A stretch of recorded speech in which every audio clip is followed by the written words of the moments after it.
he basically gave a quick introduction to what the project we're working on now.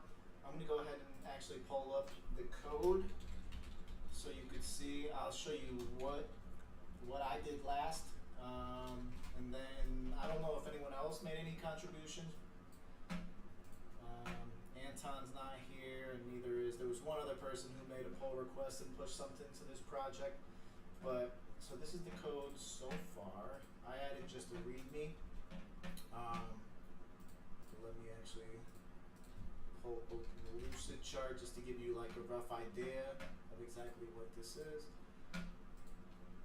So basically what we're building so far is we have this UI component here where a user enters their zip code. We have a server running that processes the zip code. If you look at the process zip code server action, we have just incrementing the zip code, and we have checking to see if the zip code is serviceable. And based on what returns from this is serviceable function here, gets plugged into the redirect as a query string. And so we use whatever this returns as which component to load up in our React component. So that's basically this process here, the zip code entry, the server, the database. We already have all that set up and working. And then on the admin side, as we build the user interface, we're also going to build an entire admin side to basically match the data, see just administrative things. If new users sign up, obviously you'll see like the number of users, that sort of thing. This admin component that we're pairing with the zip code entry is a Google map that we're going to use the number of times a particular zip code has been entered to basically color a map and show you where your future customers are coming from.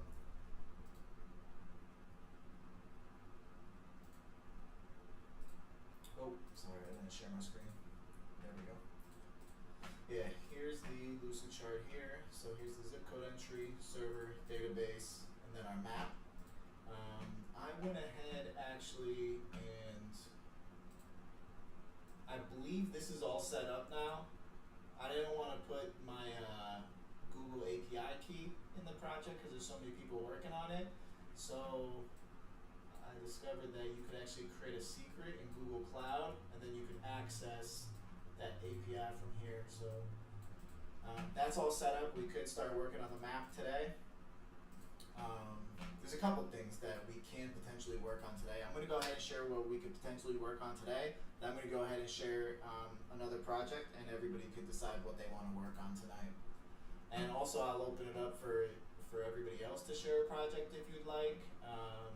For the people who are new, typically I'll open it up for a little bit. If you have something you're passionate about, if you have something you want to work on, you can share that idea with everybody. And if people like it, then they can work on that idea with you as well. So in the beginning, we typically just share a couple ideas, share what we're going to be working on next as far as that idea goes, and then we'll also break out into teams. You can see the breakout rooms just underneath them, and we'll break out depending on who wants to work on what.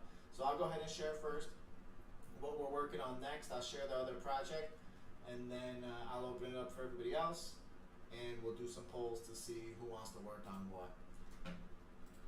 So as far as tonight goes on this repair project, we have a couple issues. One of them is fixed form buttons. We have the admin dashboard map, which is going to be fun. I want to work on this. We have the complete the schedule form and complete the diagnosis form, and then we have a technician dashboard, which is not even accounted for in this Lucid chart here. We have the customer UI, we have the admin UI, but we also need a technician UI. What the person who's actually going out is doing the repairs or whatever, and the information that they need to actually make it happen. So let's see. This is the last thing I worked on here. We have our diagnosis form. This needs to be complete. And if you're wondering what does this form take, what are the inputs that I add to this form, you could just go right here to Prisma schema, and you can see the diagnosis form requires a couple things: device type, make, model, serial number. I think we're gonna cut this out, but serial number for now, and then questions, and then you can see what the questions have as well. So we're gonna need a question component, which is basically a question and an input,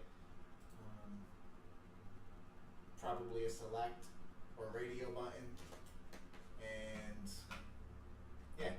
So that's the diagnosis component there. We just need a form.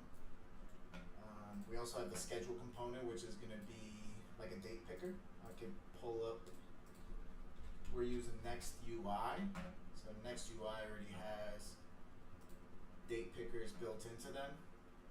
So you can basically copy and paste this code and then just make some modifications based on exactly how we want to do it. And it also has a time input, so you can collect the time that someone wants an appointment.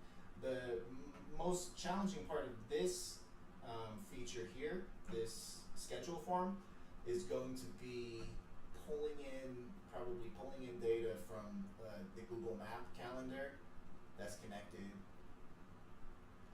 just so the already booked times or the unavailable times, you're not able to book those times. So that's going to be a fun one and challenging one. And then last week, so we did the contact form last week. You can see we just have inputs that match the schema. If you come up to the customer, first name, last name, phone, address, and address. So we have all that here. Last week where we left off was we were trying to find a way to execute the same function on every single one of these inputs. And so what I did after our session last week was, alright, so we have our unserviceable sign up and we have our serviceable sign up. And so I added all this stuff last week, just some enum, some types. And so to show you the main code, we created a context in our parent component. So serviceable sign up contains the contact, diagnosis, and schedule because they're all parts of the form. So we created the form. The form is a new sign up. So if you come here and you can see I created a sign up class, which basically just creates all the information we need for the form. This diagnosis, this schedule, this contact, and I created some types too, just to keep it tight. And so even this needs to be built out too. And then you can see down here, we have an update form function, and on form change is what we're actually passing down to here. So you have on form change.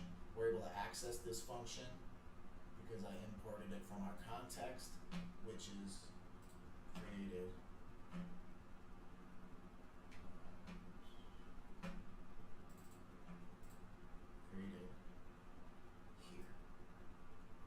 So I create a state in our parent component. Our state is a form and a function. Also create that function. So when an event happens, it's either going to be an input element or a select element.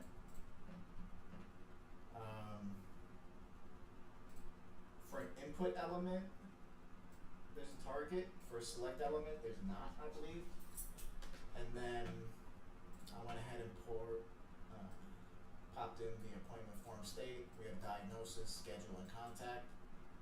So what's actually being updated is dependent on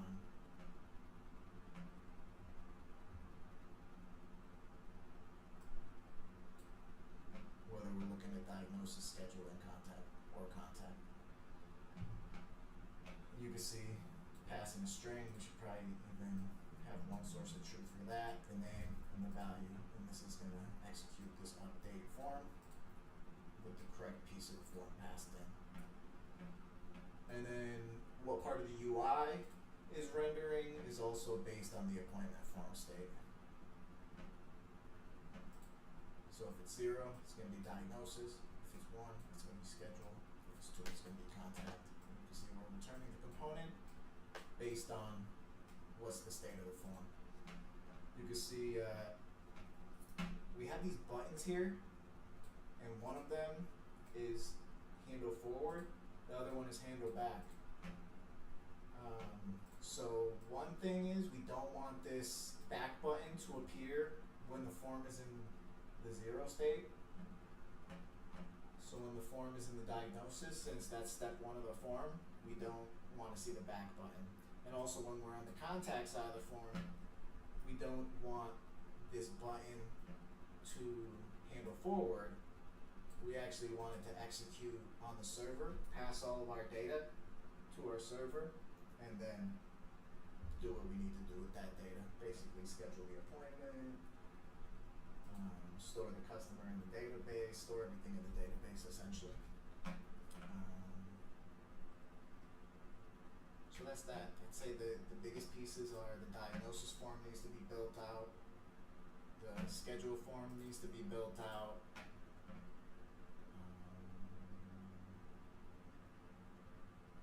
we have our admin page. This is where we're going to make our map. So if someone wants to work on the map, you can do that. If you're going to do that, you're going to need, I believe it's Google Map JavaScript API. Maps JavaScript API. I believe it's this right here. Pretty much shows you exactly how to do it, even in TypeScript. So I'll go ahead and post that in the chat.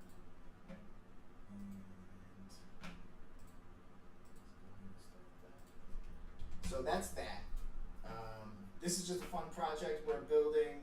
If for me, if you read the README, you're going to see everything that it's about. For me, I try to see it from the perspective of the technicians, because I think having a platform where someone could go from never fixing anything, no mechanical experience, like just mechanically not inclined, to fixing computers. So this is a starting point where people with entry-level experience come in and just fix like basic stuff, get a small amount of training, fix like vacuums or very simple appliances or something of that nature. And the ones who do the best can progress and get further education to learn like washers, dryers, stoves, electronics, TVs, that sort of thing, and eventually all the way to computers. So like a computer training program with real world experience. Let me also go ahead and post this repo so everybody has access to that. And if you want to know how to contribute on it, you can see we have getting started here, how to set up debugging, and then how to contribute right down here. So let me go ahead and post that. Does anyone have any questions on that?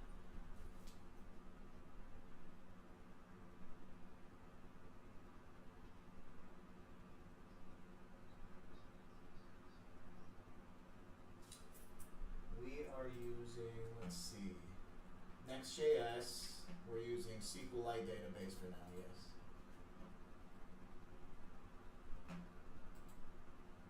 No, this is the backend, the Node server, the Next.js server. Yep. So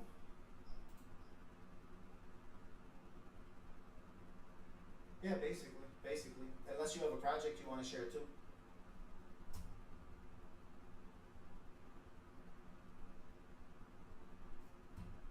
Yeah.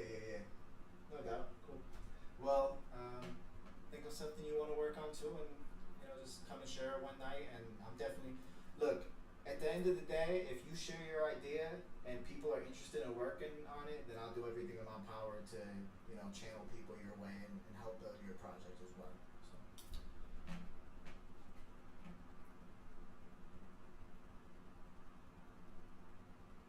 You're a little quiet. Can you raise your mic up a little bit?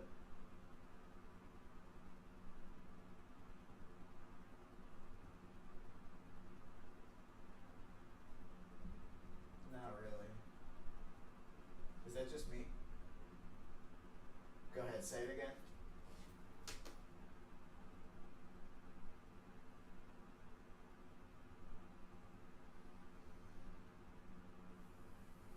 Yeah, I mean, the code that we have right now is working code, so if we wanted to go ahead and deploy it, we could deploy it. we haven't deployed it yet. No, I've actually been reading a book on testing, so I'm getting into the testing and CI sort of stuff now. That'd be interesting to do. But I plan on deploying everything I work on. So if that's something you want to gain experience on, then building that pipeline is definitely an option as well. So.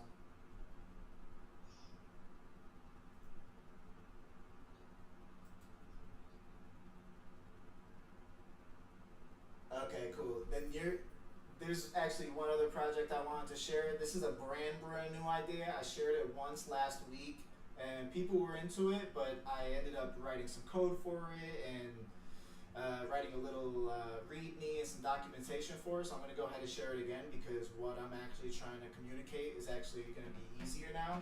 So let me go ahead and just pull this open really quickly.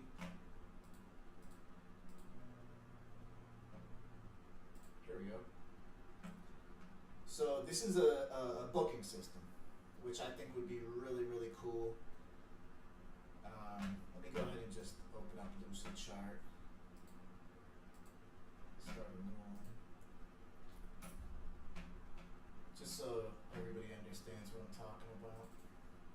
So basically, right now, the way that musicians are booked is, or artists or whoever, entertainment, comedians, the way that they're booked right now is I book a show at a venue on July 20th. So I have this date, July 20th, and their capacity is 200. I sell as many tickets as I can. If I sell 100, then that sucks for the venue because now they're missing a vacancy of 100. Like, oh man, this act that I hired didn't fill up my venue. That's the goal. And it also sucks for the art, like the entertainment, because there's space in the venue. It doesn't look packed. It doesn't look, like it looks better if the place is packed. And so, what I was thinking, and also another problem of that is, let's say that the artist does sell that 200 tickets for capacity. What if that's like a month before the show, and they're still selling tickets, and now they can't bring in any more, they can't sell any more tickets because of this limitation right here. And so basically my idea is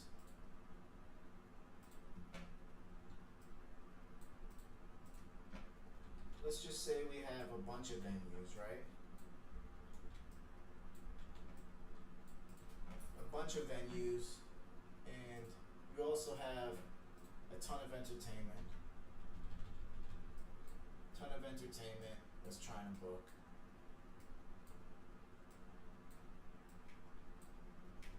And we could just say this is one city for now, because we don't have to go and overcomplicate it with all that. But you have 6 venues. My idea is if the venue creates a vacancy, or vacancies, they could create a vacancy for 20 nights out of the month or something of that nature. So let's say this venue creates 10 vacancies. This one creates 15. This one creates 3. And then the artist, they just focus on selling tickets and also creating an availability. Now, if you have the entertainment creating their availability and the venues creating their vacancies, then if an artist has a vacancy that matches one of the venues, like this venue books 6 p.m. to midnight on a Friday, and the artist also has that availability that they created, then they could book this spot. Now the thing is, it gets a little complicated because the thing is, this vacancy also has a capacity, so we have constraints. Let's say their capacity is 200 and their minimum requirements, like they don't even want anyone performing unless you sell at least 25 tickets. So every venue is going to have their minimum requirements and also their capacity. So we have a lower constraint and a higher constraint, right? So the thing is just like the local art or entertainment, they start selling tickets. Once you have like, this is the first one who starts generating tickets. The system comes online. This artist is the first one to start selling tickets, and they're at 27. So they could go to this venue here. This one, they just had a really good weekend, and they sold 39 in that same amount of time. Now, they actually swap. So it's a constant competition. They swap. But then, if this venue has a capacity of 300, but their minimum requirements are 40, then once this one hits 40, it moves here, and this entertainment act comes here. The solution is that there's always a perfect pair between the venue that's hosting the event and the entertainment who is performing at the event, which means that venues are going to be able to maximize their space more often, and artists are going to be paired with venues that are at their level. If this artist is just an amazing artist and they have a few great couple of shows and they hit it off at 3 great venues, and the next month they sell 1,000 tickets, they go to this whole other venue that maybe they never even performed for, that has minimum requirements of 1,000. So there's no limit for artists. You grow as fast as, the more you're out there doing shows and performing, the faster you're gonna grow, the more tickets you're gonna sell, the better brand you have, and the quicker you could rock. It's just it's an automated booking system essentially.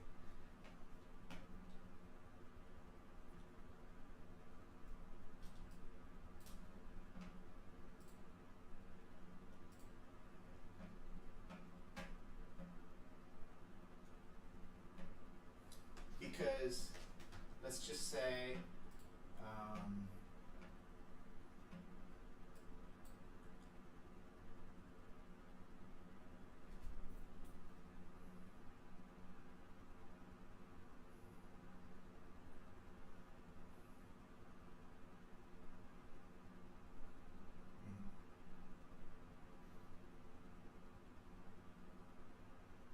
the venues with the lowest minimum requirements are going to fill up first.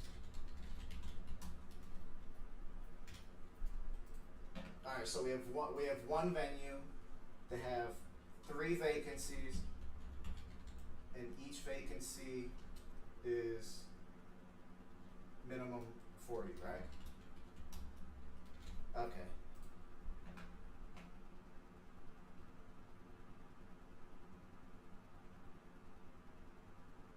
Yes, the venue would input the vacancy. Like, hey, we have space available Friday, Saturday, and Sunday from noon to 10 p.m. And that would be the 3 vacancies. But you're not able to fill our spot unless you sell at least 40 tickets. Because they already know what they're going to be making off of 40 ticket sales. So they can see, like, oh, is my minimum 25? Is my minimum 60? What do I need?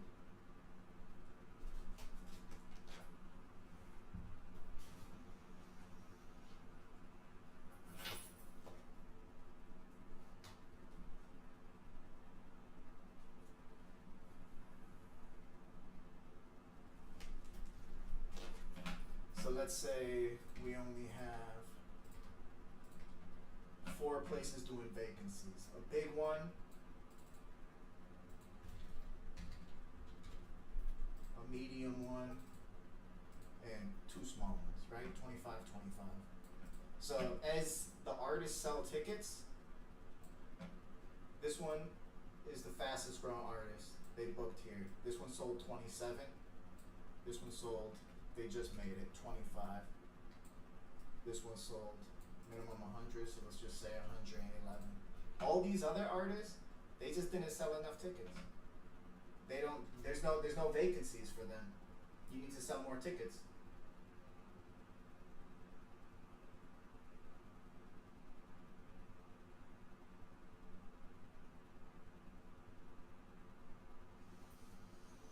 Yes. entertainment availability and vacancy time frames. Yeah.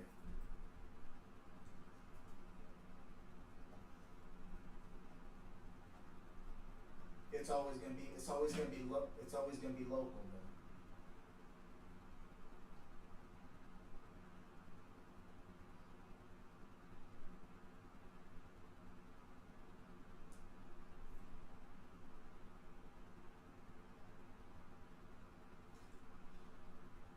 Yeah. Yeah. Yeah, because ticket sales would be increasing. To point to Kevin's point, like if you buy a ticket for something and you're look, obviously you can't. If you buy a ticket in Austin or a town around Austin, and they sell out Madison Square Garden, like there's no, it keeps things local. So there are like huge venues locally. You know what's the biggest venue out there that you know of that a musician could perform at? Yeah, yeah. Well, just think of like think of one of the big arenas or sports centers out there where you have music shows, like where the famous people come. If a local artist moves from the crappy little bar around the corner to the biggest venue in the city, and you got the ticket at local bar prices, and now you get to attend a show at one of the greatest arenas, why wouldn't you want to do that? That's an extra benefit for you.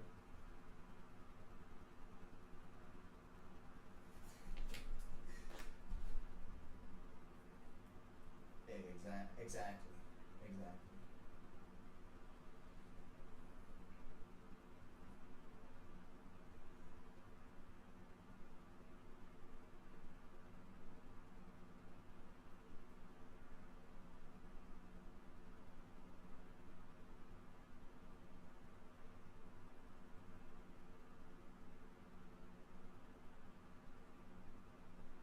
Yeah, you're not going to notify them every single time because that would just cost money sending an email or a notification every single time. So it would probably be locked in like 48 hours before the show or like 72 hours before the show. It's locked in. You're performing here. Fans get a notification. They have 3 days to prepare. But you already know what the date is and you already know what the time is. So you've already blocked off your schedule.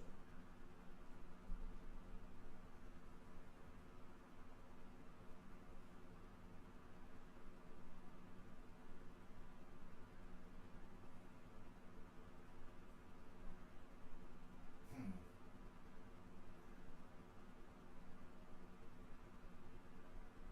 No, no, definitely not. But if it's in Manhattan, it could be, or if it's in like Brooklyn to begin with, it could definitely move to Manhattan.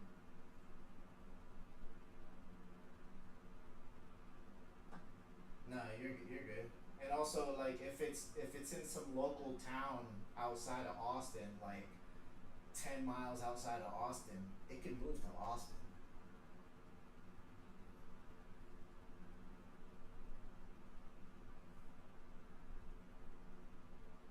True, true. Yeah, all that would have to be calibrated. Like exactly what's the appropriate distance for something like this, for sure,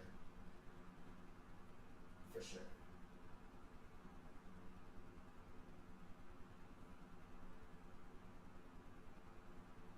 Yeah, there would have to be some sort of notification like, hey, when you buy this ticket, you know that you could be driving up to 20 miles or something, you know?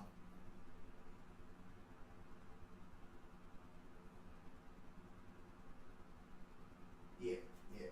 Something, something clear. As long as you're clear about it, you're good.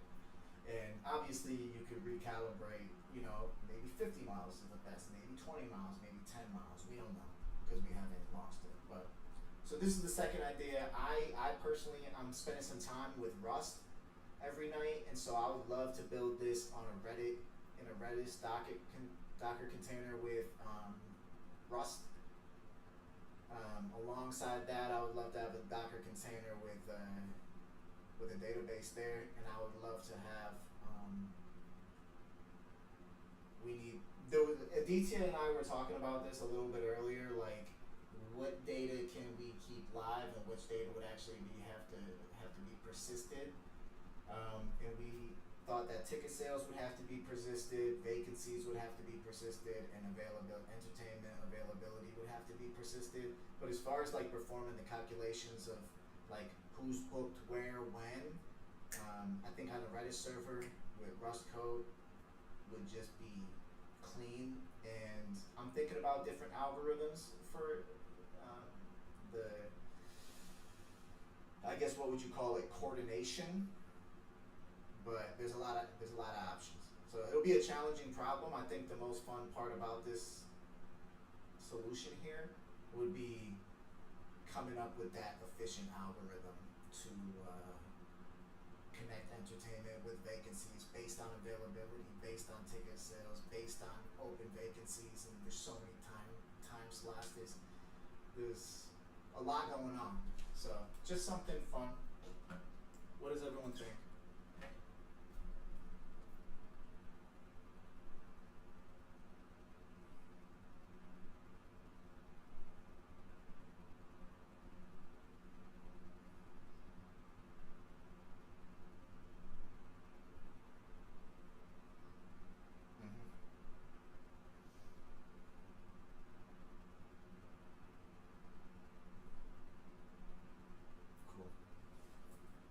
Cool. Cool.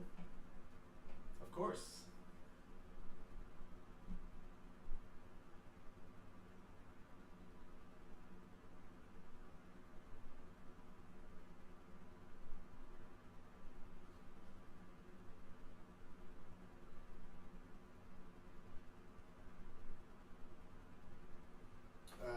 A wait list. Yeah.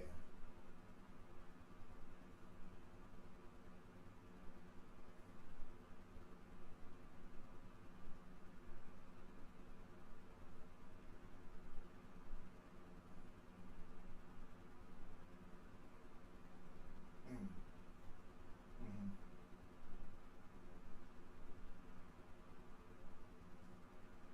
Yeah. No, that's a really good question.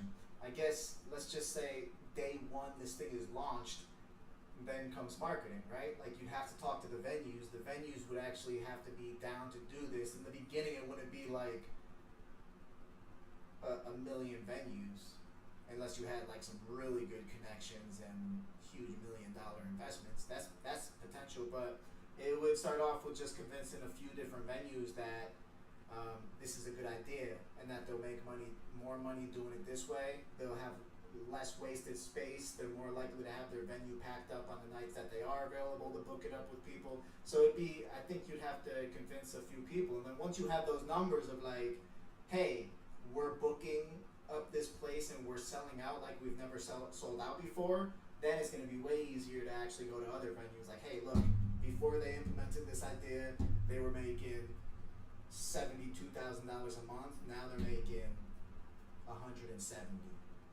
They're making more than double now, and it's because of this system. Then it's going to be a lot easier to convince people. So, I think artists would push it harder than the venues would push it, because the venues are, I don't know. I guess the artists are businesses too. They're all businesses. They all got a lot to lose at the end of the day by trying stuff out. So I think there's a lot of artists who need something like this, and there would definitely be a wait list though. I think artists would be more down to sign up for something like this much faster than venues would be. You know, they're taking a huge risk, but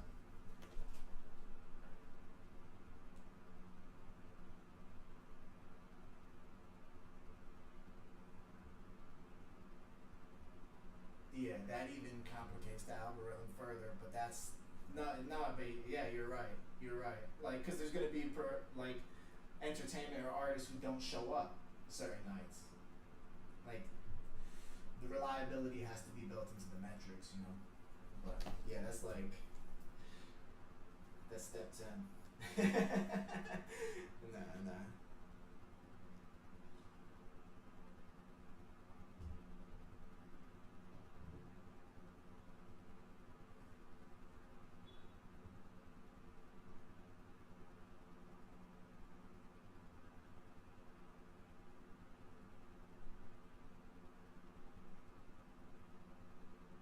Yeah, that's sort of what Aditya and I were talking about, where you could only go so far with the venue, right?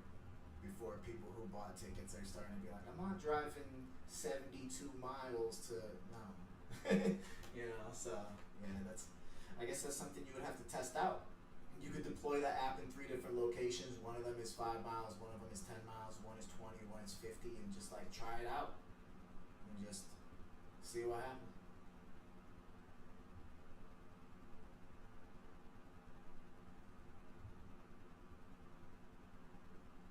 Oh yeah, oh yeah. Especially, yeah, it gives an extra incentive to the people buying the tickets. Because if I buy a ticket and I know, like, oh man, if just imagine I bought this ticket for $10, but imagine if they sell 15,000 tickets and I get to go watch them perform in like where all the big people are going. That'd be so cool. That makes me want to start convincing people to buy a ticket. You know, it gives so much incentive to the fan to just really push the art, which is my favorite thing about this whole idea. I like that. So, all right, I'll go ahead and create a poll. I shared 2 ideas. What ideas do you guys have? Let's open it up. I would like to, Johnny?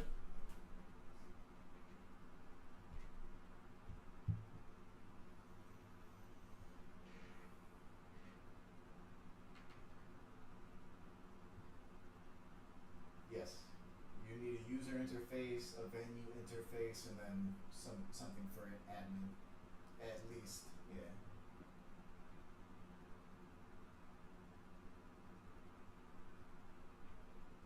Basically. Yeah.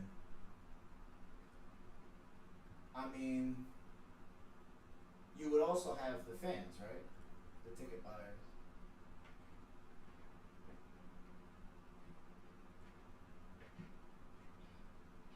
Yes. Yes. And this idea is so much bigger than what I'm saying right now. I'm just sharing like core functionality right now. I don't want to get distracted, but I think this could really be something cool. So let's see. Do we have any new people? Let's see. We have. What's up, Joe? How are you?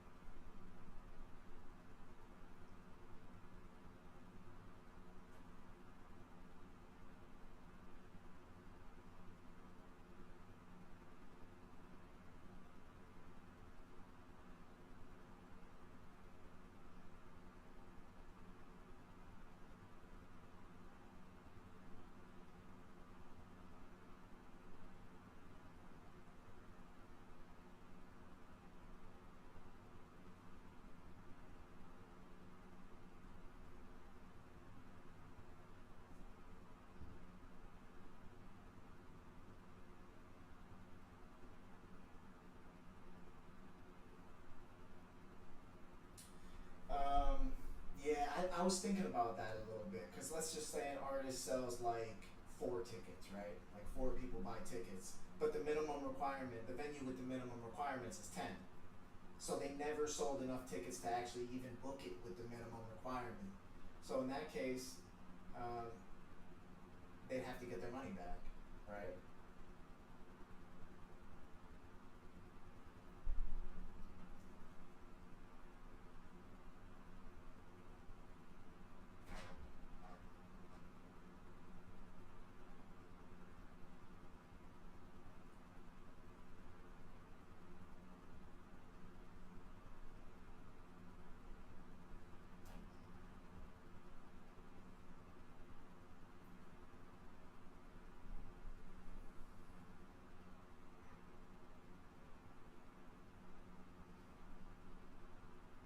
Yeah, that's a good question. That's something that we should definitely talk more about. I think it should stay flexible until 48 or 72 hours before the event. So even if you book the event, even if you, let's just say I'm a band and I sold 21 tickets and the minimum was 20, so now I'm booked with this venue, and it's like right before the 72 hours is up and we have like an hour left, and then your band pulls ahead and sells 22 and you sold one more ticket than me, then you should get the spot.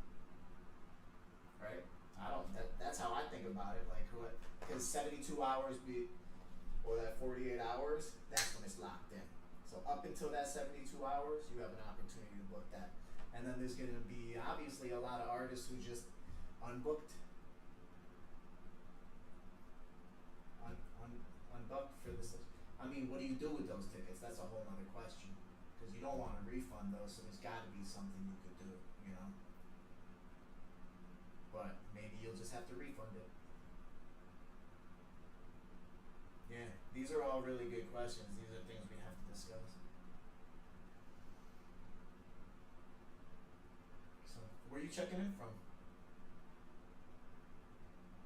Where are you checking in from? Okay. Nice. How long you been coding?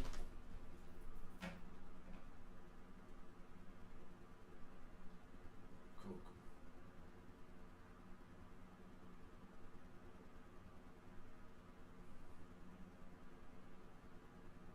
Gotcha. Nice. Welcome, man. Any other new people? Bree, welcome back.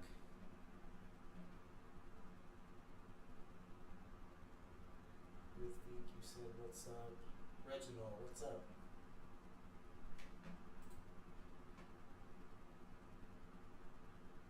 Reginald, we got an E here, we got a K here. I can't see those names though for some reason.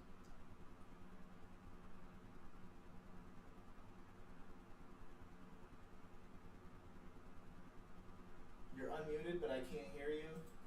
Alright, I'll just give it like a couple more seconds. I'll just open it up one more time if anyone wants to share their idea, and then we'll go ahead and we'll do the poll and we'll split into teams and just write some code. Hey.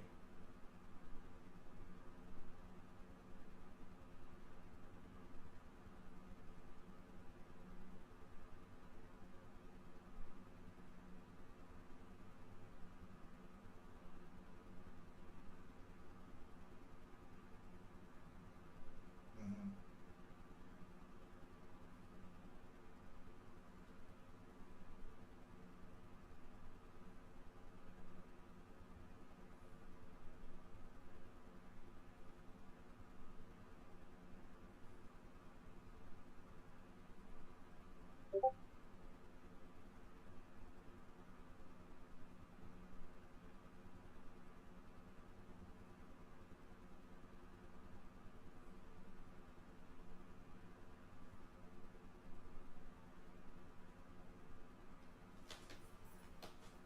Yeah, so the time frame is gonna be the same. The time frame is gonna be the same because the artists say what hours they're available for. That's how the algorithm will know which vacancies to pair them up with when they sell enough tickets. So they know what time, they know what date, they know what time they're gonna be performing, and then I guess it comes down, like, you're right, some people probably won't wanna do it. Some people won't like the uncertainty, but there'll also be artists who don't mind the uncertainty, and yeah.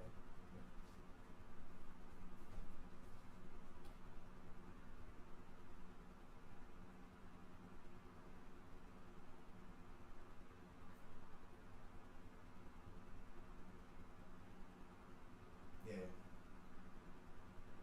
Attention.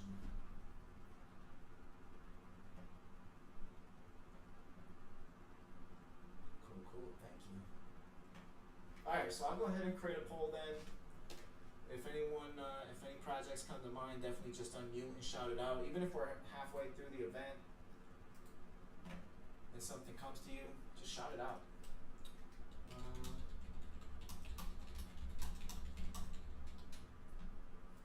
We go with automated booking system or repair. And I'll give everyone just a couple minutes to vote over there. And then based on if you're working on repair, there's a few things to work on. I don't even know where we'd start with the automated booking system, to be honest. I'll go ahead and pull up the code though, just so everyone can see what I have so far for that one. So I just started drawing up like some really basic, simple code for it. So you have your venue, class, the important things, minimum requirements, capacity.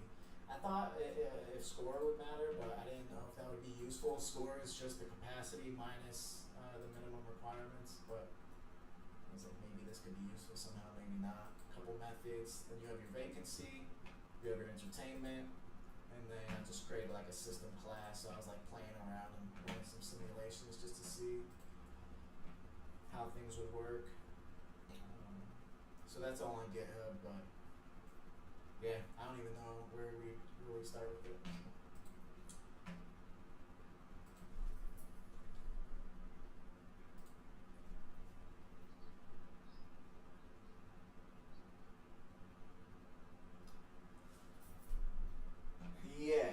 Yeah. So my thought was you'd have Docker container with Redis, Rust code. Docker, SQL, database. And then I wanted to do some server-side render React. And I guess you could do it a couple different ways, but my go-to would be Next.js. And then my idea was the only thing that would be required to store in the database would be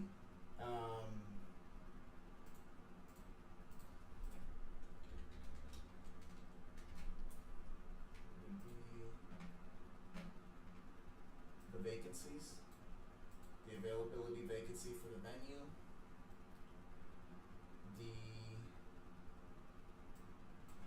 and there have to be availability, and the availability, and the ticket sales.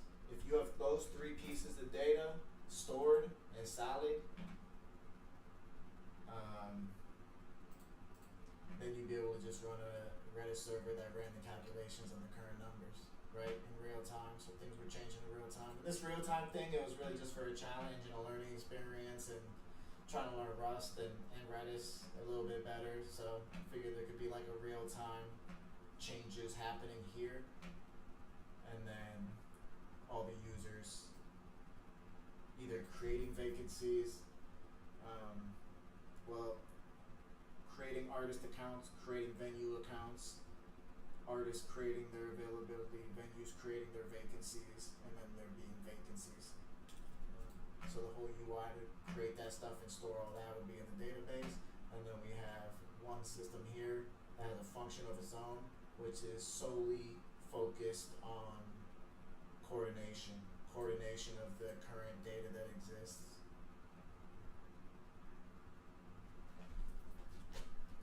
So that's probably not the best way to do it, but these events, for me at least, are as much for learning as it is about connecting and collaborating and building stuff. So. All right. Was someone about to say something?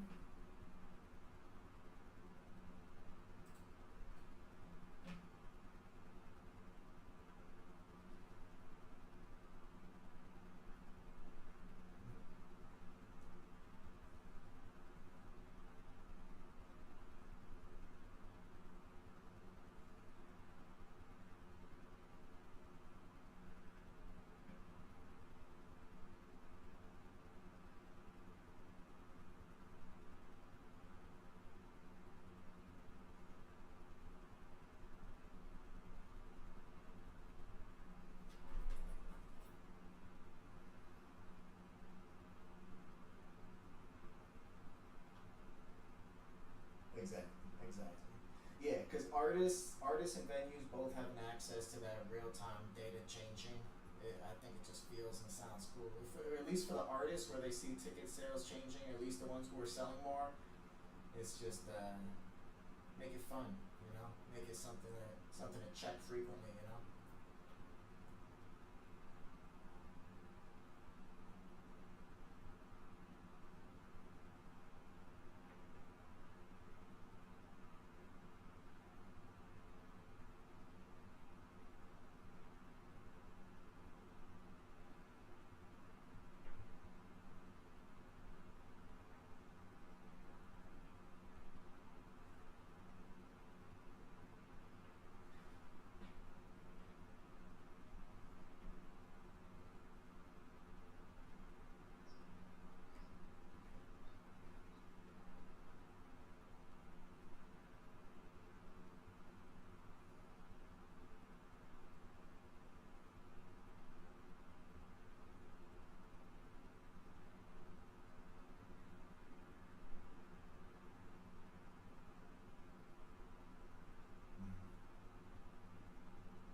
working system, 2 votes on the repair. Who's the 2 votes on the repair? Can I see?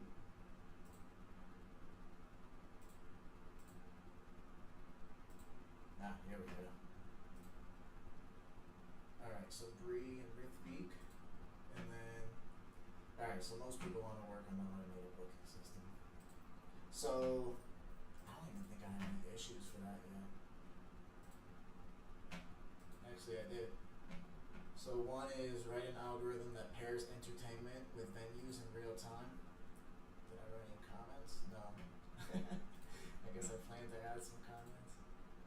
Choose a data structure for entertainment. Entertainment are paired with venues through the venue's vacancy. Alright, so yeah, I guess the main point of there's a lot of places you can start with this. You can start building the UIs, or you can start building the algorithm that does the coordination. So my idea was, and the thing that excites me about this project and separates it from the other projects that I'm working on is this algorithm.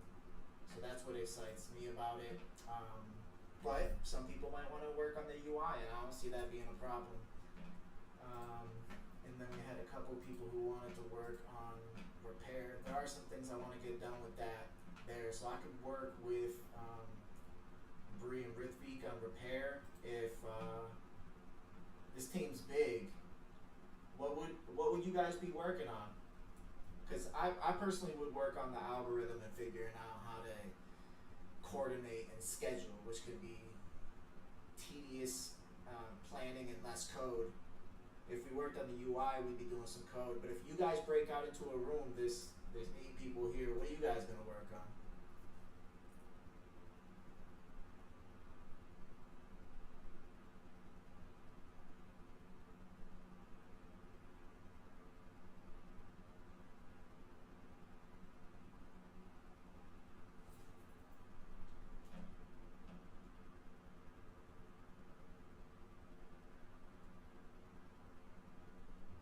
Cool. It's nice to have an actual artist in here too, though, to give that perspective. Yeah, yeah. That's what I mean. As a developer, that's what I love. You know, having an actual potential user there giving feedback day one. It's a beautiful thing. You know. So, um,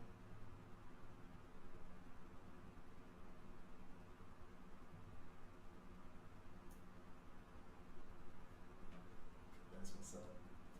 Aditya, what would you work on?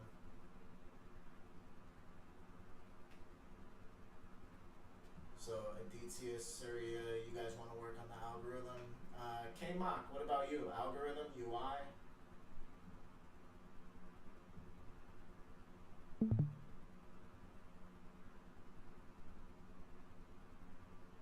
Joe? Algorithm, UI, something else? Okay. Corey?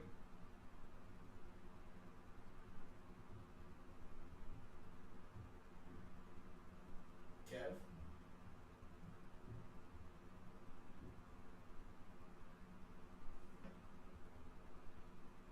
Mm-hmm. What do you mean?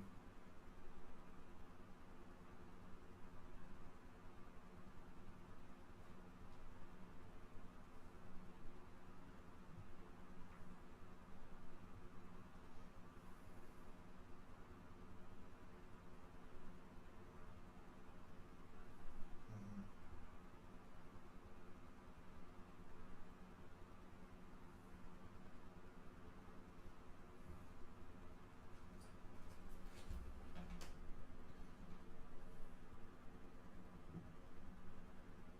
Definitely.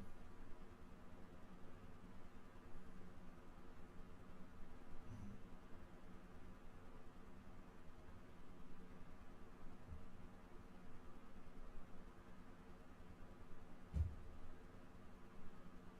Hey, now you're good.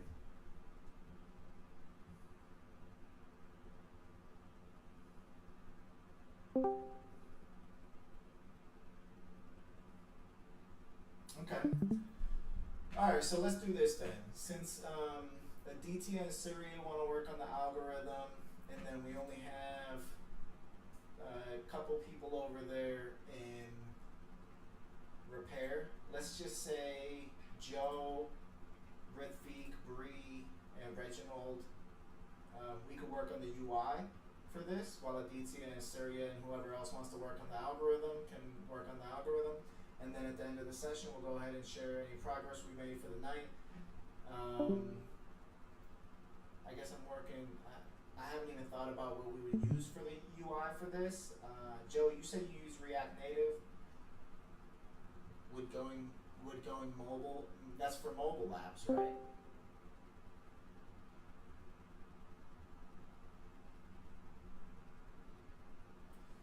Okay.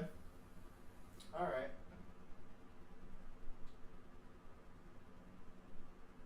On an app, does React Native do Apple and Android? Huh. All right. I've never used React Native before, but I've used React, so I'm down to use that. I just don't know. I'd have to like read documentation and configure and all that stuff. So.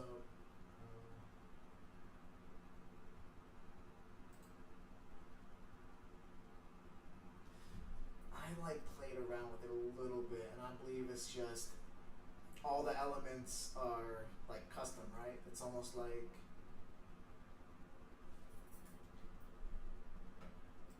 I believe so, but I think the elements are actually like there's more components, right? I don't know. We could look into it.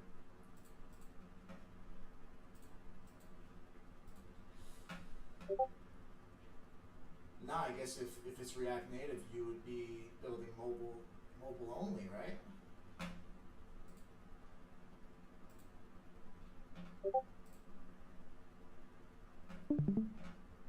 Aditya, I'm gonna go ahead and create that GitHub repo for you really quickly, and then we'll go ahead and start talking about what UI tool we want to use for this.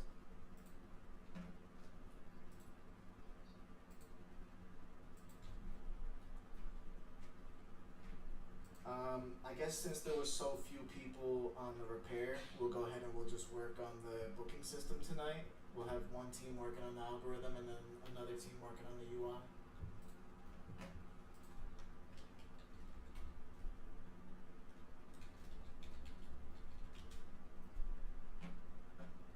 All right, I don't see why not. That would be the algorithm. So if you want to pop in with Surya and Aditya.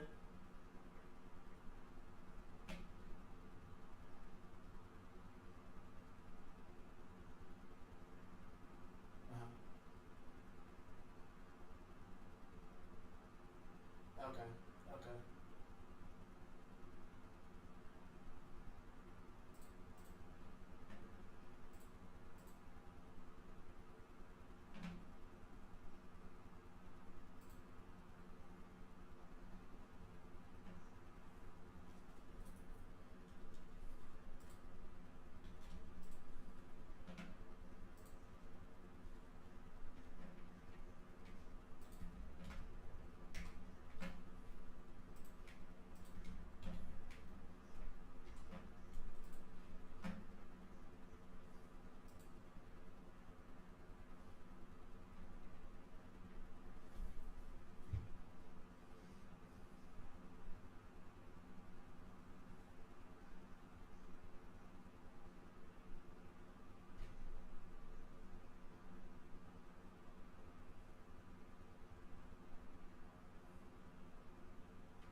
Cool.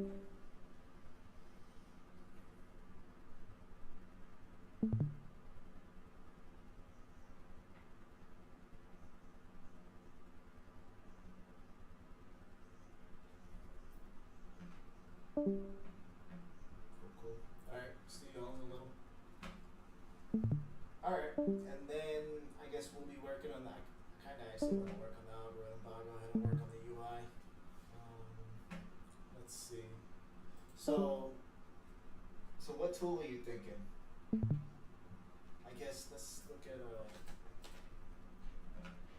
this current code that I have. So too.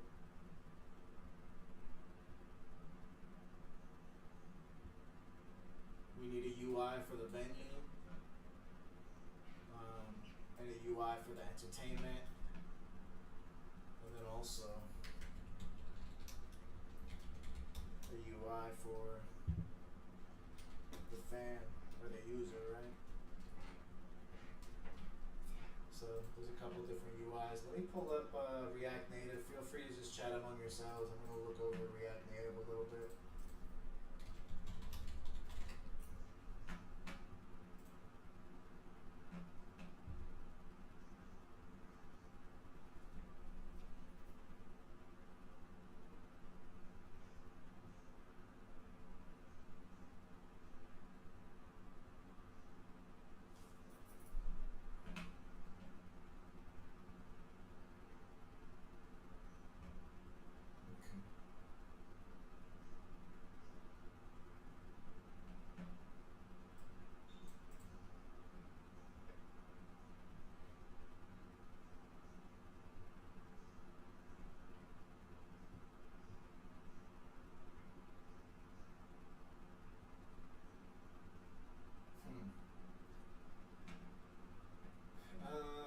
File-based routing as well.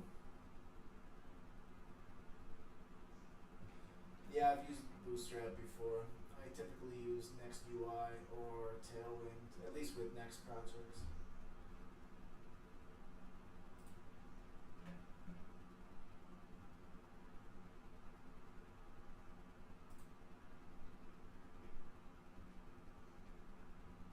Yeah, so there's like an alert. Okay.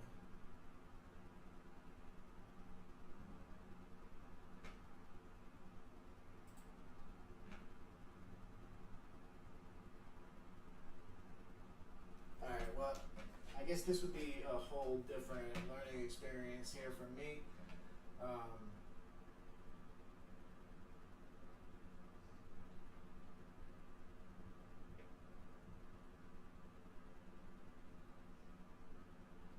With Next, you're saying?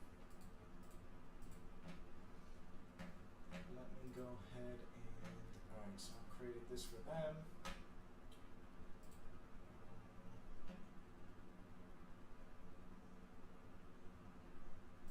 Let me go ahead and create one for us. We'll be able to build the UI.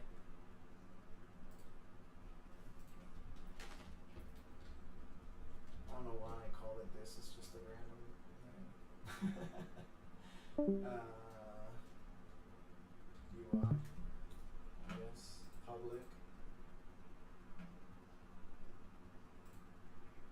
Okay, let me go ahead and create this here.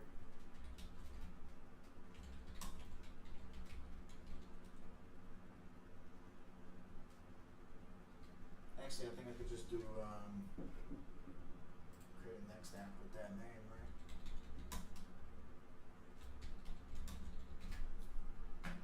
Create a next app. So, create next app latest name.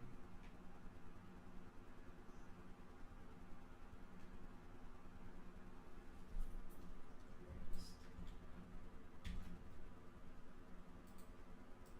Alright.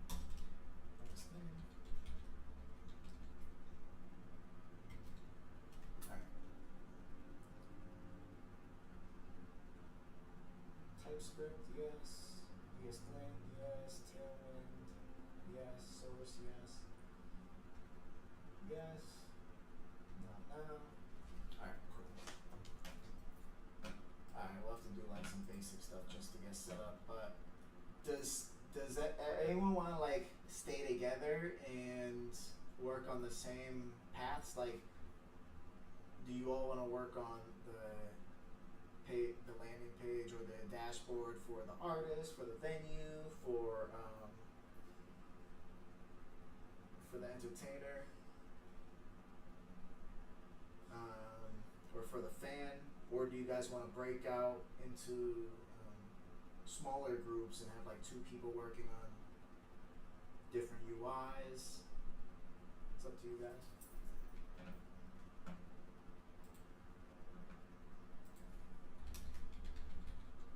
All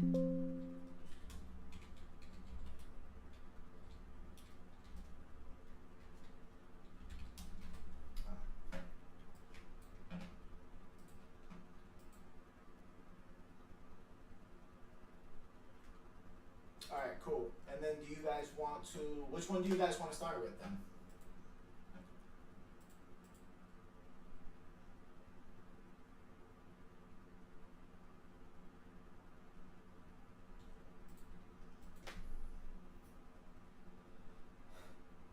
Yeah, I guess you'd have a landing page for all of them, right?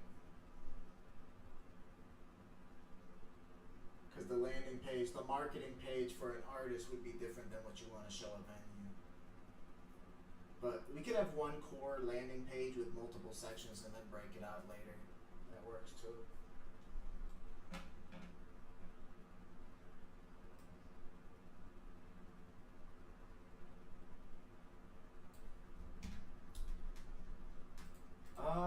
Yeah, I guess there's a few different ways we could do it, really.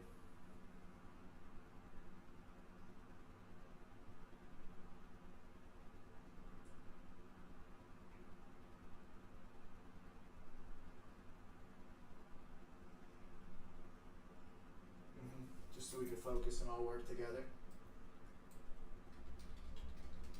Sounds good to me. Alright. So let me just make sure this is working.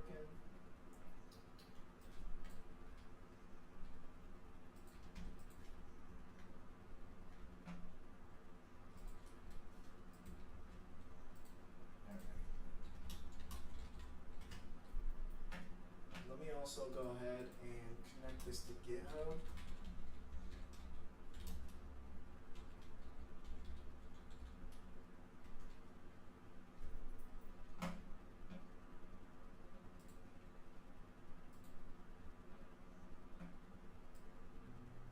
Just so it's there.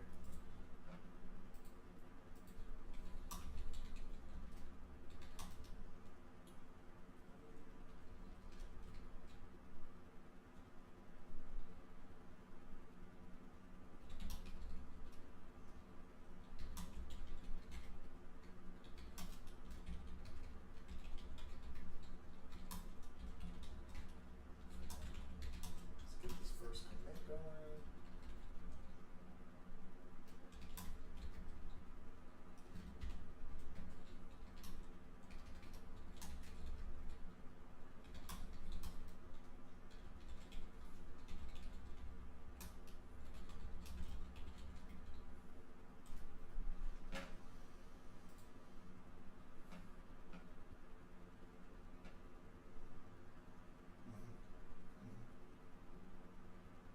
Yeah, I've never used that. I'd like to learn it, but I don't want to like slow this one.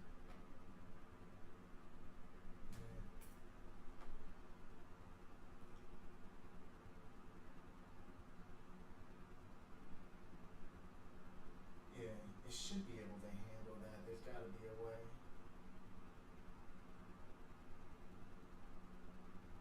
I wonder if it's similar to the way React is. Like React by default is client-side components, right? Unless you serve React from the server, which is Next.js. I wonder if I don't know. I could look at it later. I don't think React Native would be that. It just seems like an application that you download on your phone. All the code is there, and then you exchange data. But I don't know. Alright, so we have localhost running. Let's see what this looks like. Make sure it's working. Oh. Our first bug. Global CSS. Let me cut all this junk out. Alright, cool. So we have blank slate, and let me go ahead and just get this into mobile phone mode. Cool. Alright, so what I'm gonna do is I'm gonna go ahead and invite y'all into my code editor if you guys actually want to type some code so I'm not over here coding by myself. I will post it in the chat. There you go. Kevin, I believe, What is your name, the artist? Anna. I believe Anna, you've been here for some of the sessions as well. This is a live share link. For those who don't know what live share is, it's an extension here in Visual Studio Code. It's created by Microsoft, has like 17 million downloads. So basically what Google Docs is for collaborating on teams, this is for code. So when I modify code on my screen, you're going to see it change on your screen. You modify it on your screen, I see it changing on mine. It's a really great collaborative tool we've been using for a long time. So feel free to pop in. This is our home page right here. I personally like using NextUI. We can use any design system that you guys want, but NextUI just has everything you really need, obviously, and then you can go ahead and customize it the way that you want. For tonight, though, it's 10:20 right now. We can go ahead and just start building this out, and I don't see why not. We need really a section for fans, a section for entertainment, and a section for venues. So I guess like the big question is, what do venues want? Why would they be interested in something like this? And then sign up would be a good option, I think. Sign up after giving them a couple selling points. Same with the artist, sign up option. And then for the fans, same thing, a sign up option. Though we would eventually be breaking out all these UI components into their own paths, right? So, does anyone want to work on anything in particular? I guess I'll take venue. So the way I'm going to do it here is, I guess we could keep that. And I'll just go ahead and say, I'm just going to give it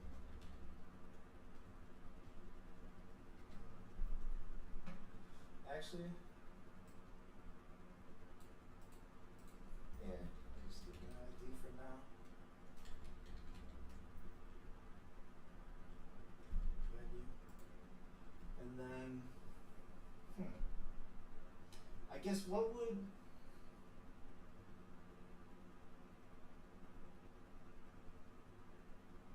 we could break out and we could work on these different like containers separately. I'll probably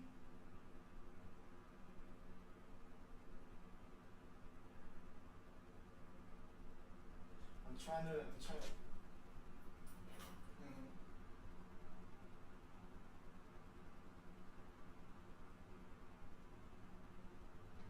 yeah. You want to do the artist sign up, Anna?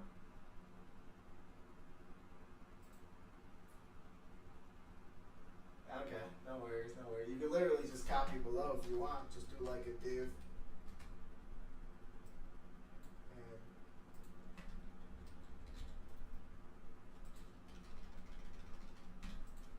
so we have our venue. We could actually just turn this into an H1, right?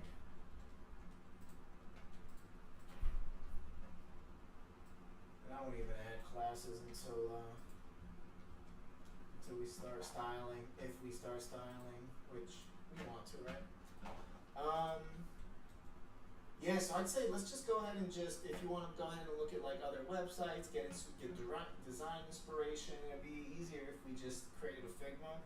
I just want to get a little bit of coding done tonight before it's too late because I'm popping off at 11. So we can go ahead and just get some inspiration, look at other sites, look at designs,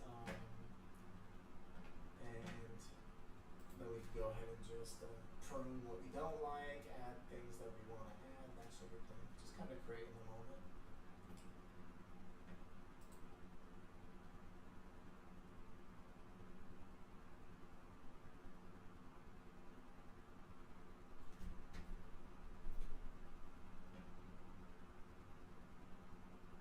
No, you're on the right path. It's just like, what do you want them to know before you ask them to sign up would be my question.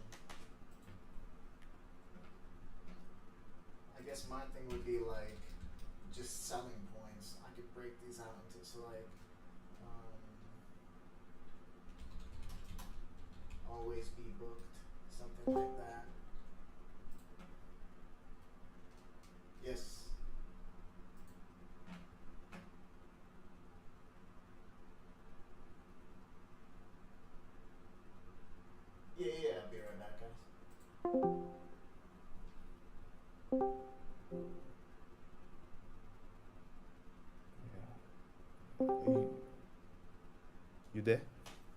Hey, what's up? Yeah, let me. Okay, oh, I think my screen got. Yeah, let me know once you're able to see the screen. Mm-hmm. Hmm. So in this, you can see. So I was like, me and Surya and Ritvik, we were basically trying to just, uh, just formulate our thoughts into some steps and what things to tackle. So, starting with the crux of algorithm, just make sure, just break wherever you feel like we are not on the right track. So, if you see, the crux of the algorithm is basically allotment of entertainment acts to the venues or entertainment to the venues, right? Hmm. Yeah. I mean, it doesn't need to be one to one, but yeah, because one venue can have multiple vacancies. So, Yes, and Yes, each and each vacancy can vacancy have could have multiple multiple entertainment. entertainment. correct. Okay. Yeah, based on the time, basically. Mm-hmm. Hmm. Yeah. So yeah, I'll remove that one to one. Now the inputs are going to be the entertainment objects, the all the entertainments on all the venues which are there currently in the database, or like, right? Entertainment Entertainment objects, objects, entertainment entertainment details, tickets details, tickets sold, sold, venue venue objects, objects, and and vacancies. Yeah. vacancies. Yeah. Yeah. Yeah. So uh, one thing, like the output is going to be the entertainment to venue mapping, which would be stored in the Redis, correct? Outputs, Outputs, entertainment entertainment to to Venue venue mapping. venue mapping, like mapping, like who's who's working with working who. with who. Correct. Yeah, that would Yeah, be stored in Yeah. the Redis, correct? yeah. Yeah. Now, one.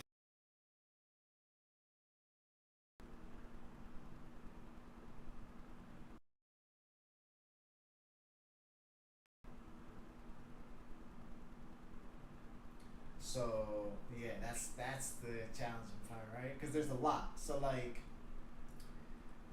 one would be if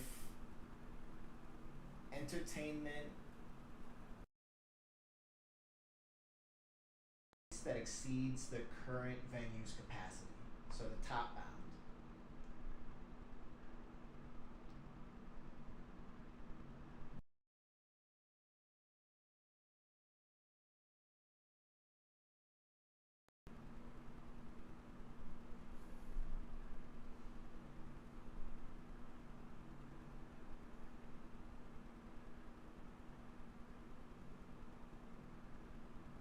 What do you mean? What do you mean?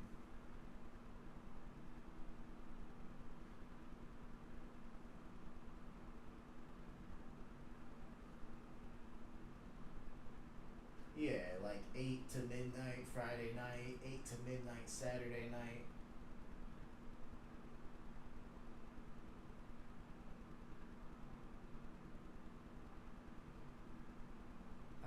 Yeah, yeah. So as a business comes in, then let's just say I sign up for the site. I'm a business. Now the first thing I do to set up my account is to schedule the availability of my space. Right? If I have a building, whether it's a restaurant, a bar, a studio, a library, whatever it is, when when when is my space available? Essentially, that's a vacancy. That's what I'm using for the word.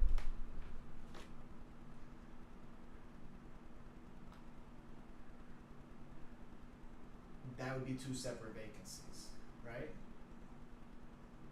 And it depends on how they would want to set it up. Because if they want like two different types of entertainment, one in this auditorium, one in this auditorium, they would set it up as two vacancies. But if it's like a massive conference or something like that, where like one room is going to be hosting robotic stuff, another one's going to be hosting,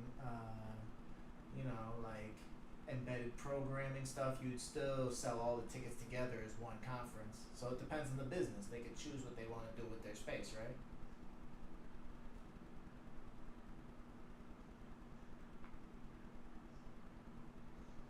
Yes.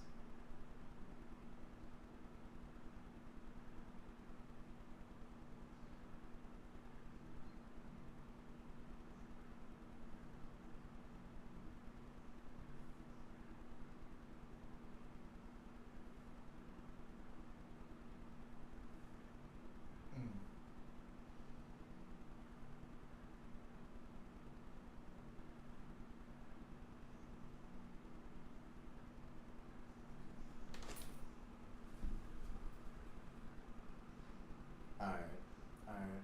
you want to hop? I guess, yeah, because this Next.js server is just gonna be just server side rendered React. We're not gonna be building the database into this Next.js server. So maybe the first step then would be just to, as a group, create the database schema. Yeah. I mean, I have the basic schema. If you look at, hold on, let me pull it up.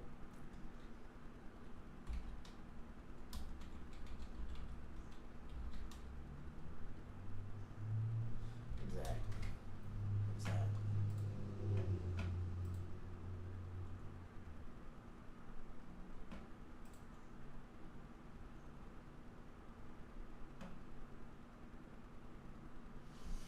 All right, and so the algorithm part that you're building is not actually going to have the database built into it either.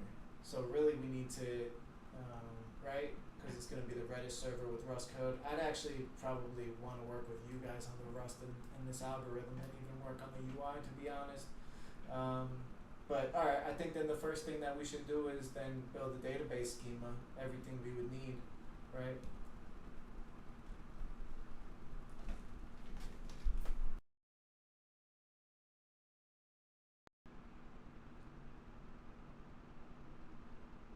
Well, but we could change the schema as long as it's not something that affects the algorithm.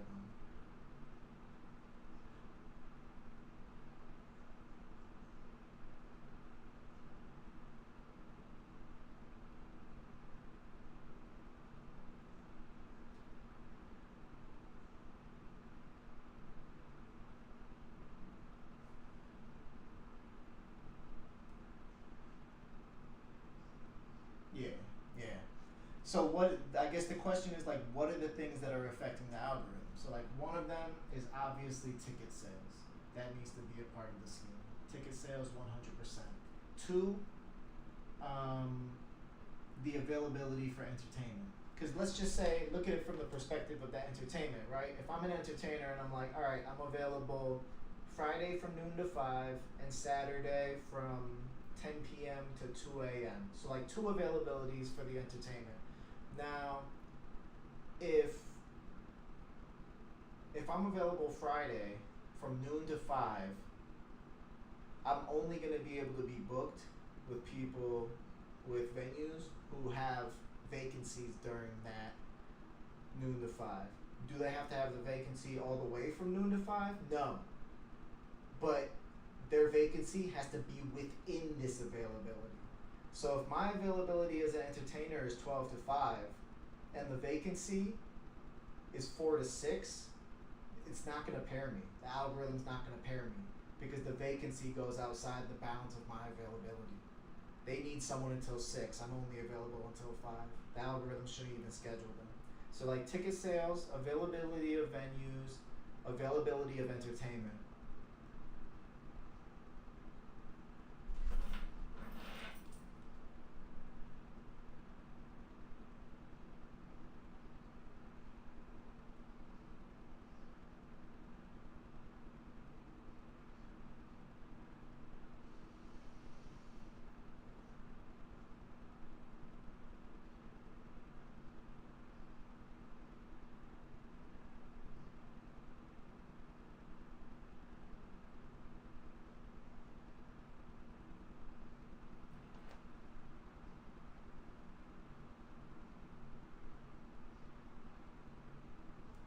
I don't.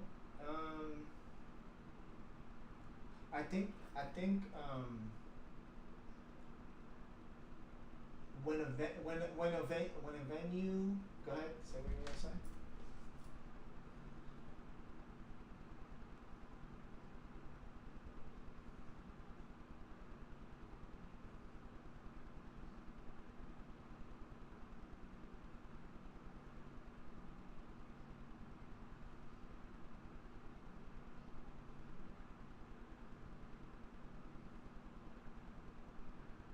Yes.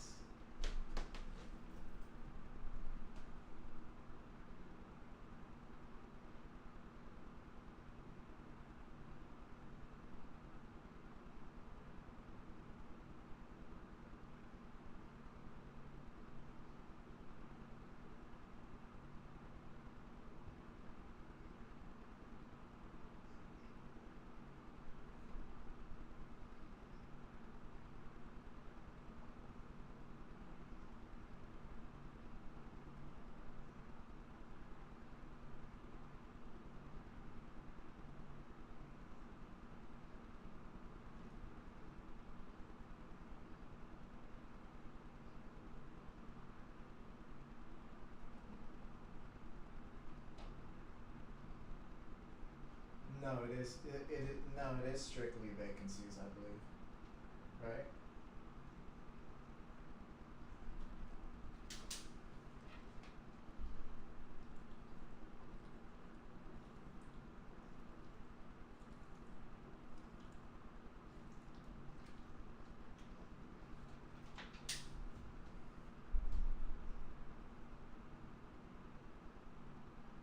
Yes.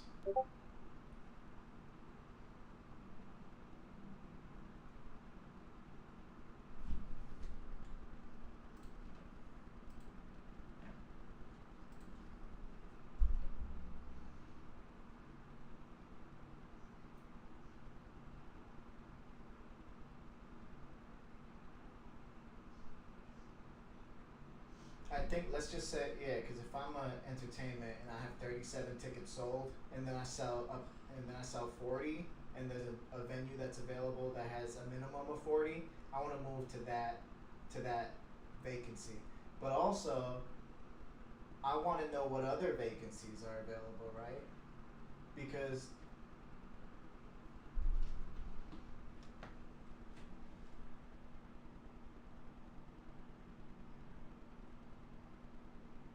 well, not necessarily. What if the one that's closest has a lower rating?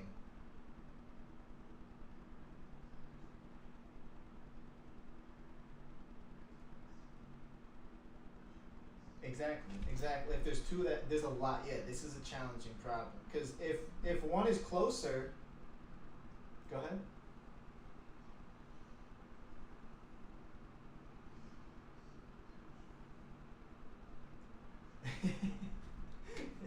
Yeah, this is gonna be fun.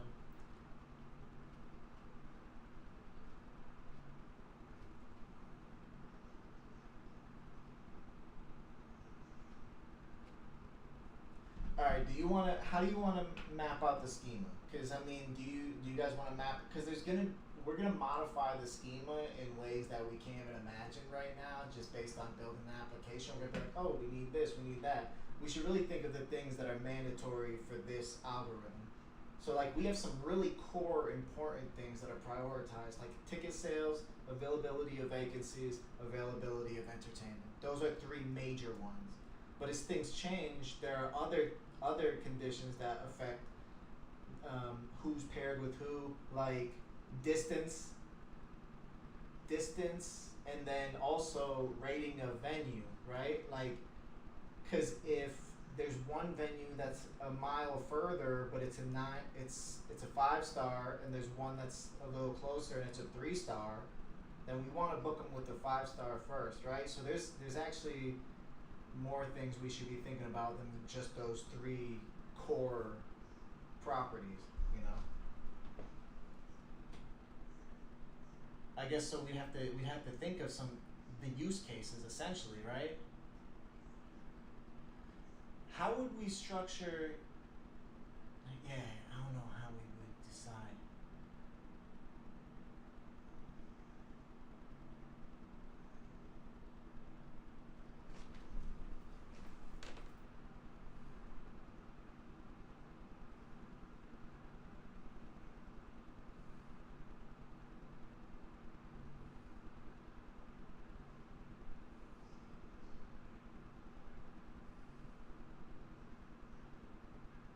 Yeah, yeah.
So from entertainment, obviously, is ticket sales.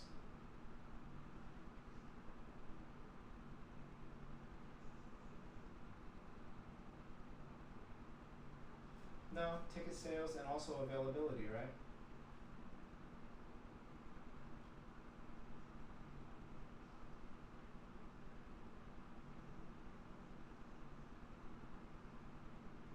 Just because everybody's available at different times, right?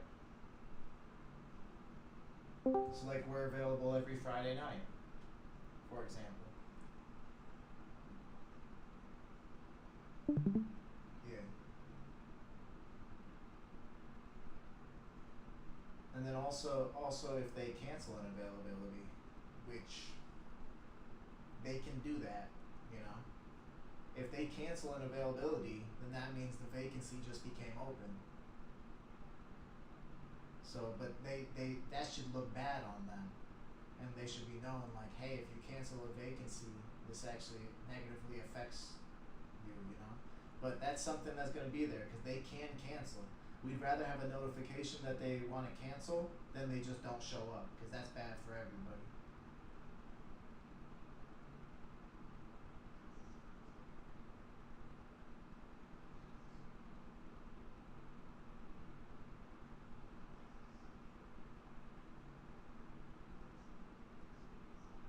Well, if they cancel their availability, then that means they lose the vacancy they were booked for. If they were booked for a vacancy and that vacancy needs to be filled and everybody else needs to move up to fill the places below, right? And everybody shifts up. So cancellation.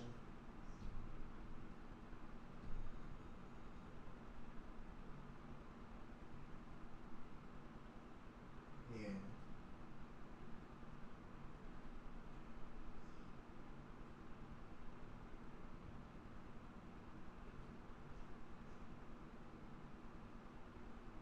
Is there anything else?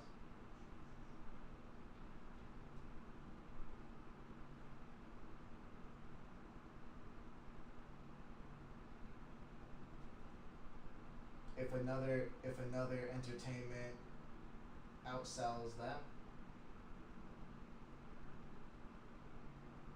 they swap, change places.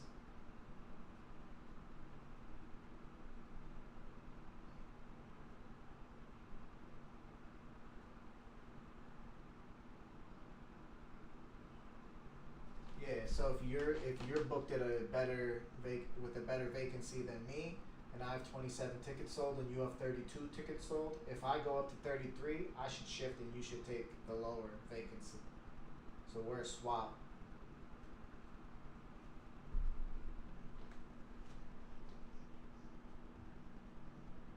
There's probably even more.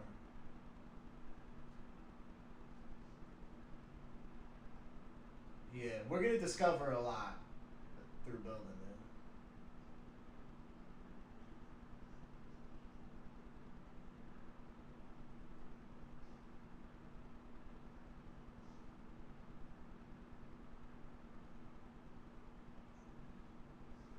It's just change in ticket sales. Yeah, it's still change in ticket sales. So that's a case within that. Yeah, that makes sense. Well, we already have that as A.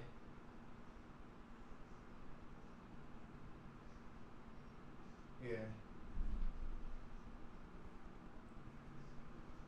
Whether it's yeah, regardless of entertainment. Yeah, yeah.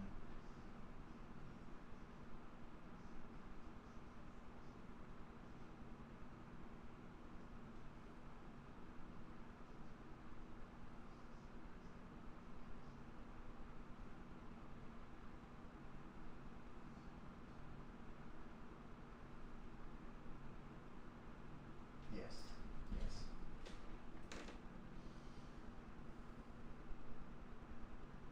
Yep, yep.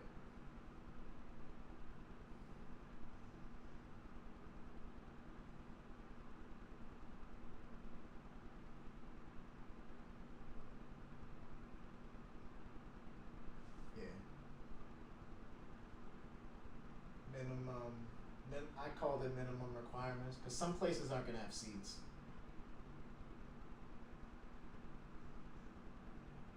then oh, and then maximum capacity.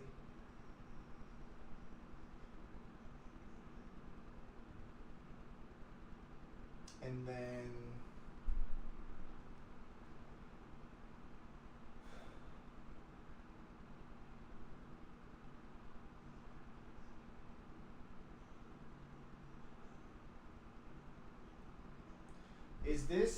this isn't just determining when things change, but also who's paired with who, right?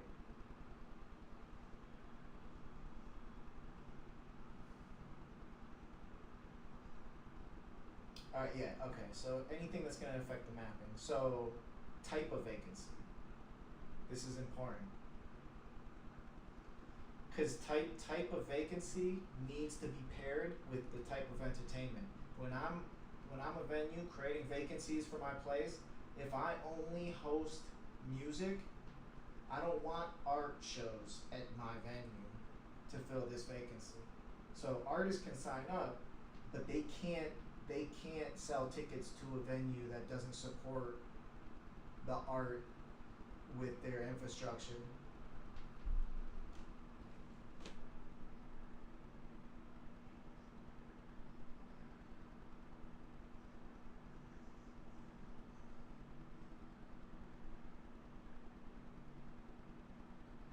Should you put type of entertainment, or is that redundant?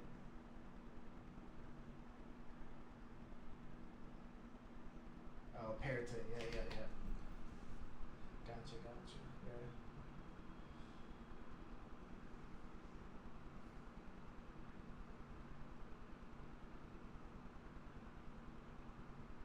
Yeah. Very unpredictable. Yeah.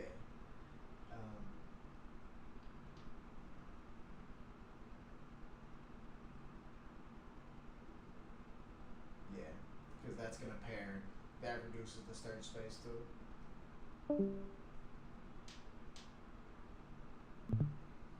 And then what about distance?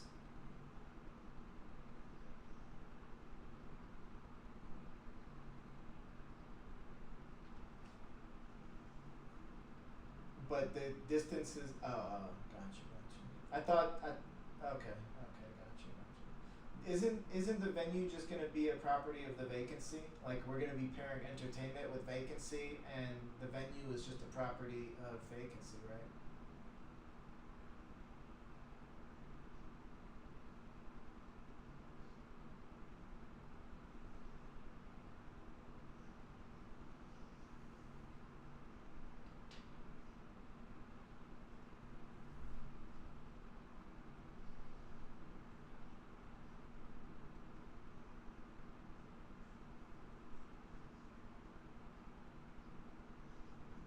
Yeah.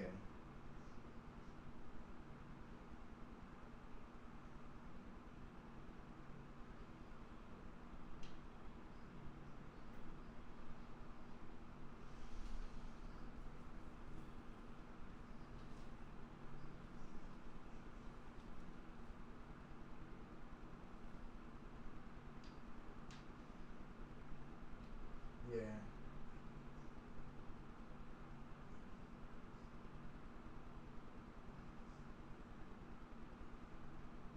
Location.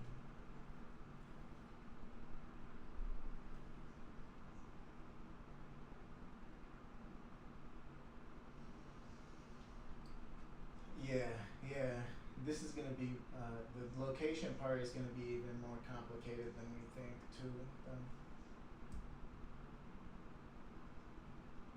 Yeah, no, I'm just saying.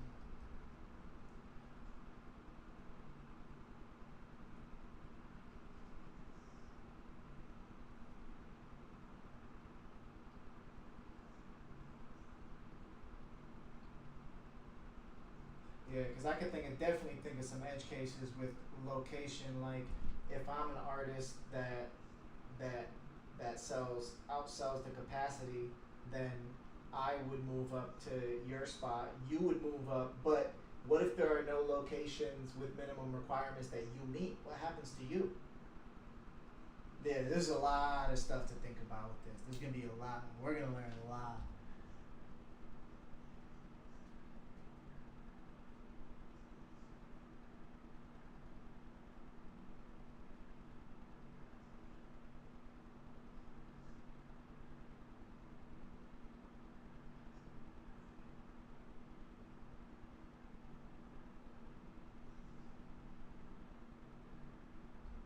Yeah. Yeah, it's gonna be fun.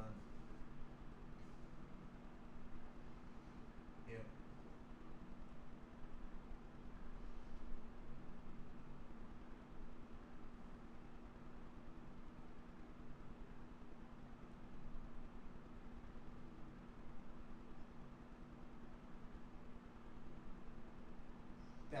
That's their availability.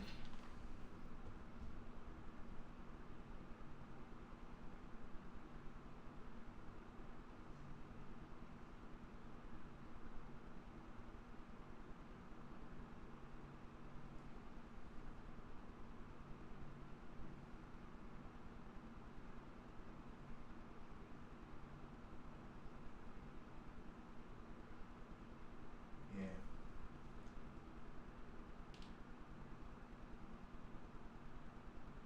Are you gonna? Do you want to create multiple different use cases? Like, what if we have 1,000 entertainment but only 50 venues? Or like, you know what I'm saying? Like, or but what if we have 1,000 venues and only 50 entertainment? What happens then? You know, what if there's too many? What if there's not enough? And how do we solve those problems?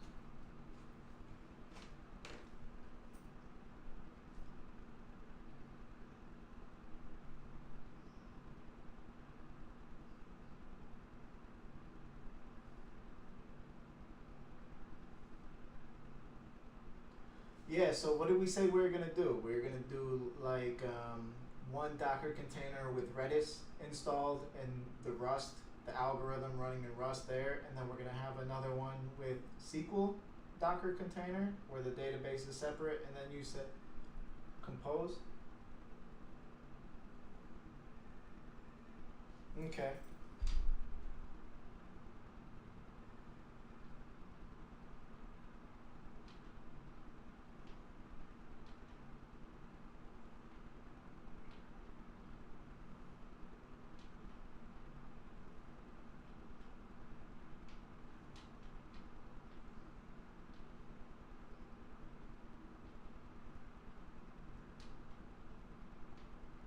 Yes. Yeah.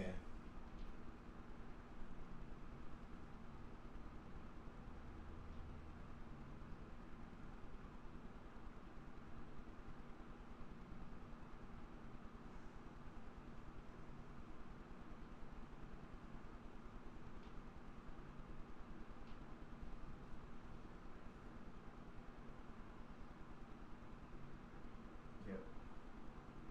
Yep. Yep. Yep. Yep.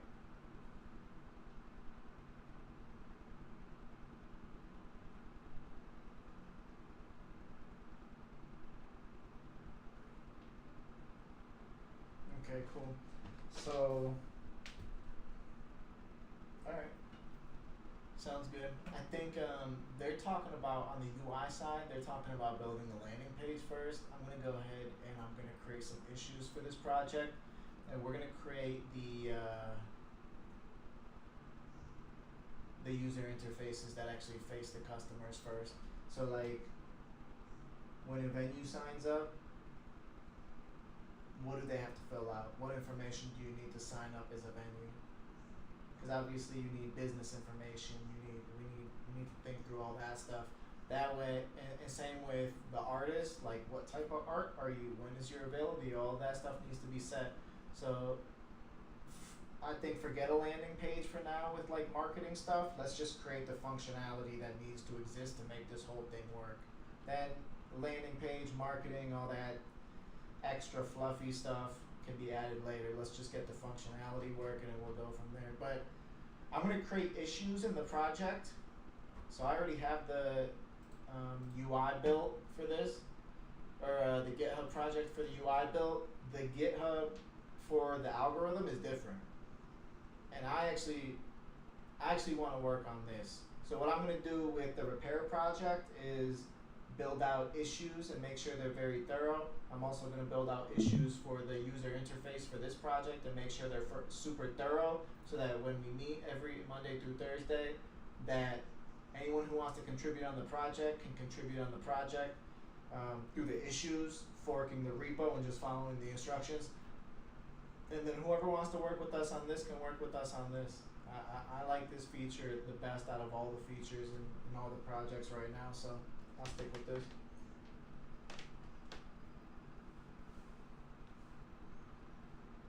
Do you need me to do anything with the GitHub repo for now, or do you just want to meet back here tomorrow?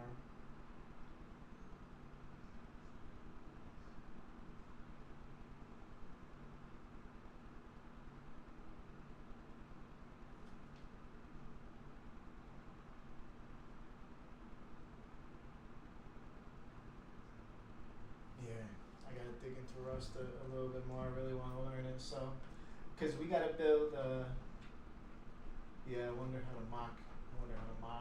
Stuff with Rust. Obviously, in TypeScript, I have to just do it all off the top of my head, but Rust is different for me. But all right, cool. It's about 11 right now, so I'm gonna let the other group know we're gonna meet back here tomorrow and go from there.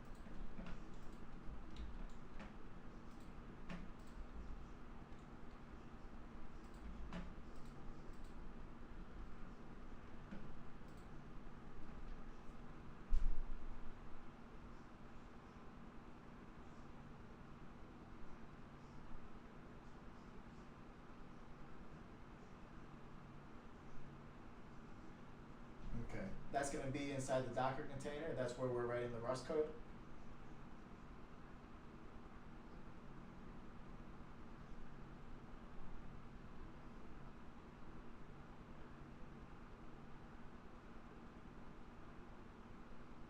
Gotcha.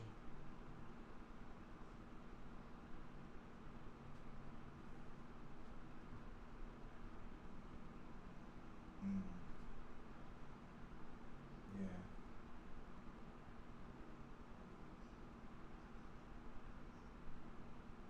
Gotcha.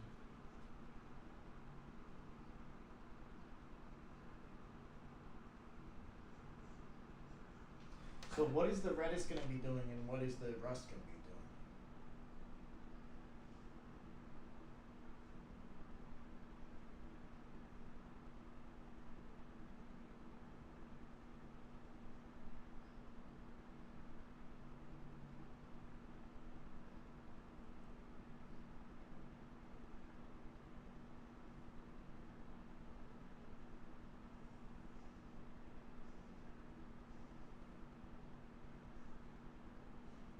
So it's basically, the Rust code is basically going to be direct access to the database, passing any updates to Redis, and it's also going to be like a set interval that runs every so often, updating the mapping.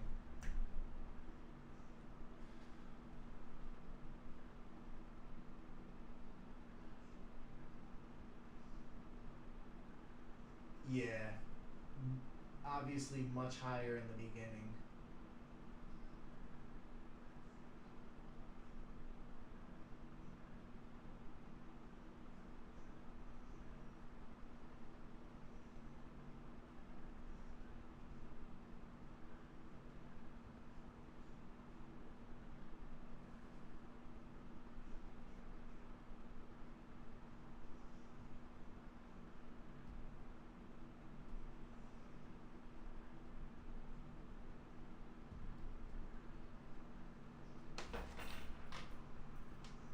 Yeah. Do you have any idea what the data structures would be for the entertainment and for the vacancies?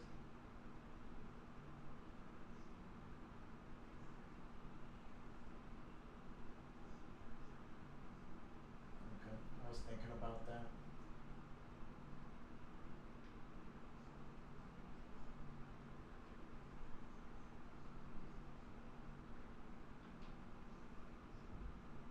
Yeah, a database schema.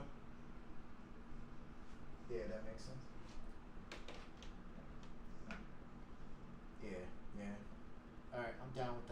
sounds good. Cool. Alrighty. I will see y'all soon. Yes, sir. See you too.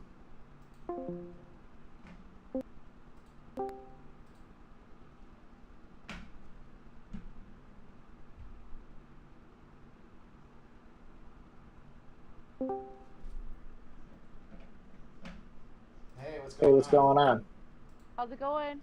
How's it going over here? here? We've been busy. Okay, You got a venue card. Some Some area. area here. What is What is that? Okay. Venue card. Always be both. Diversity of artists will attract a broader book of Oh, venue. sorry. Yeah. No, this is Oh, good. this is good. This is good. So I was talking to the other group. So basically, what we'll focus on first for the UI is the actual sign-up page for a venue, the actual sign-up page for an artist, and the actual sign-up page for a fan.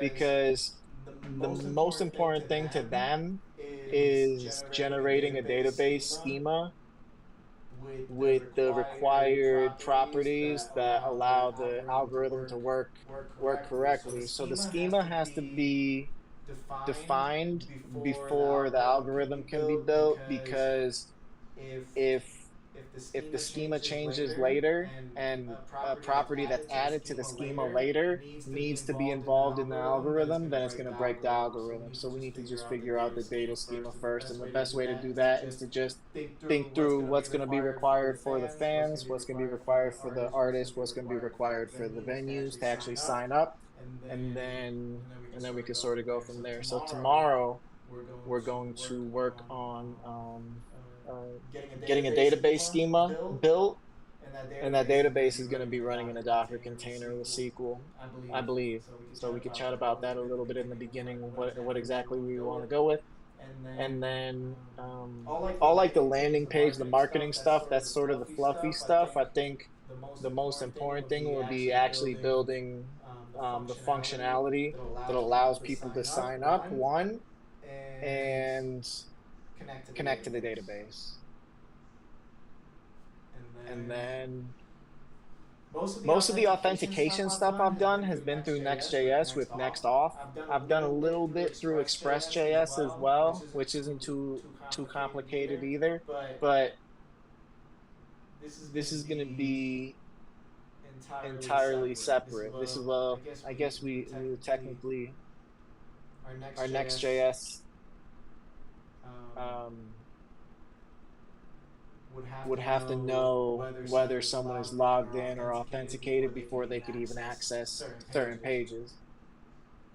Like I can't access another artist's dashboard, for example. I could only access my own dashboard, so I have to be authenticated.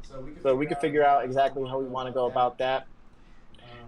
So there's two problems on the front end. One of them is creating signups for each user. The second one is connecting to the database and authentication. So two separate problems. Both of them are pretty big. And then he's actually creating one Docker container to run Redis, and then just running Rust code locally. And the Rust code is going to be communicating directly with the database and passing the data to the Redis server to do the mapping, essentially, of who's connected with who, that sort of thing. But the more we dig into this algorithm, the more complicated we realize it really is.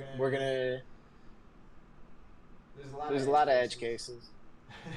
There's a lot of like, what if this happens? So we're trying to focus just on a couple main properties right now. But yeah, so tomorrow the first thing we're going to do is I'm going to break out and I'm going to build the database schema with them, and whoever of this group joins tomorrow as well can do that, because there's no really building a sign up until you know what information they're entering. Like what do we need?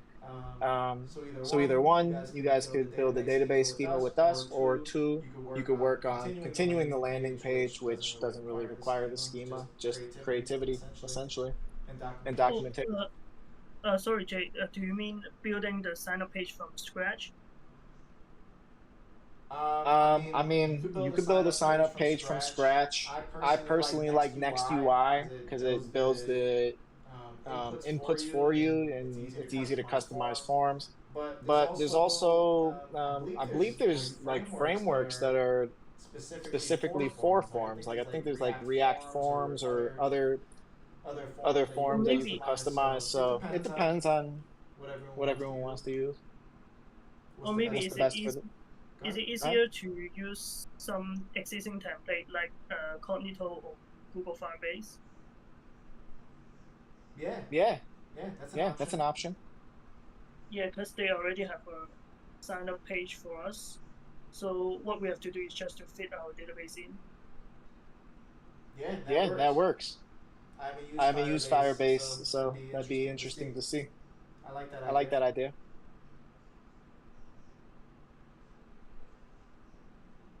I just have a quick question. So as we're working on it in this live share, if we kind of want to see what the page looks like, are we able to see that, or is that something only you can see? No, so you guys should be able to see it. So right now I'm hosting the live share, but I don't know if tomorrow if one of you guys want to host a live share, then there's a button called Share Terminal. So I could go ahead and do like, I can share my terminal, make it read only or read and write. And then I could also share my server. So if I go to, when I run npm run dev, it's going to give me localhost 3000. And so if I enter localhost 3000, I believe.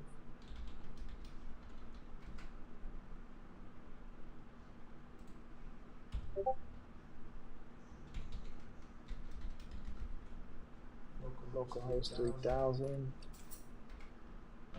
Yep. So now I'll go ahead and share a picture of what I'm talking about. So on the left-hand side of VS Code, we have PowerShell. You guys should be able to see this. Sometimes people can't see it for some reason. I don't know if it's because you guys are logged in through the browser, or I don't know exactly what, or if it's in the settings. So if I just shared the picture in the chat, you could see I shared my PowerShell and I shared my server. So on the bottom left of Visual Studio Code, you should be able to click use that. And if you click on the server, then you'll be able to run the program in your browser the same way I am. And you should also have access to the terminal to like install frameworks or whatever you need to do. I never share the terminal because we just run npm run dev, and then I share the server. Everyone could run it, everyone could type code, so never really had to. I'm trying to remember how I opened this in my VS Code instead of in the browser, because I think that was an issue before. It might be in the settings. So if you go to your Visual Studio Code, you go to Live Share, the extension, and then you go to Settings. There's probably an easier way to get to it too, with less clicks, but that's one way. There's probably something in the settings. When I use Live Share, it always asks me, do you want to log in the browser or in Visual Studio Code? I just click Visual Studio Code, so I get the option between the two. Okay, maybe I clicked the wrong one. Possible.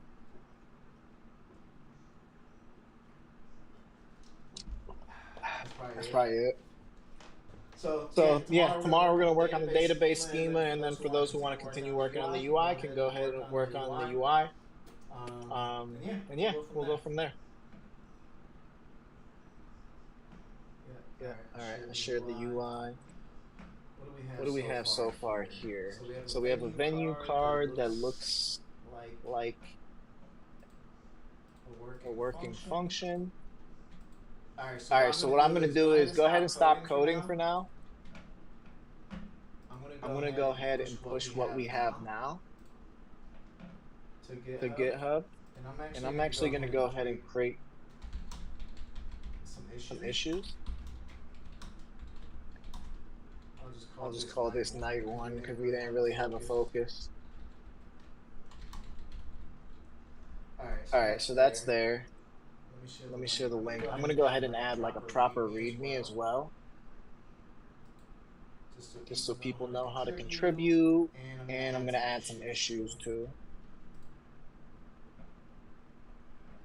Okay, we already got it. I think I already created 2 issues on the repo. So you Yep, can you check. already did. Perfect. And here is the repo for those who don't have it yet.